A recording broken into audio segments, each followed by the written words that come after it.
আগামীকালের রাশিফল চন্দ্র রাশির ওপর বৃশ্চিক রাশি 19শে সেপ্টেম্বর 2025 সাজসজ্জ সুন্দর থাকবে।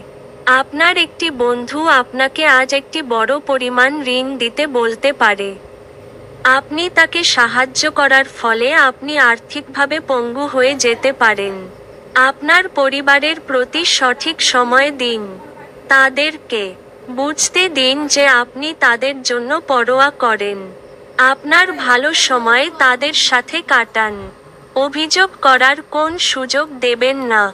ধর্মনিষ্ঠ এবং পবিত্র ভালোবাসার অভিজ্ঞতা অর্জন করুন। আপনি কঠোর পরিশ্রম ও ধৈর্যের মাধ্যমে আপনার লক্ষ্যে পৌঁছাতে পারবেন। এই রাশির লোকেদের আজকে নিজেকে বোঝা খুব দরকার। যদি আপনার মনে হয় আপনি বিশ্বের ভিড়ে হারিয়ে গেছেন, তাহলে নিজের জন্য সময় বার করুন এবং নিজের ব্যক্তিত্বকে মূল্যায়ন করুন। শুধুমাত্র একটু প্রচেষ্টার সঙ্গে দিনটি আপনার বিবাহিত জীবনের সেরা দিন হতে পারে। আপনার ভাগ্যবান সংখ্যা 7।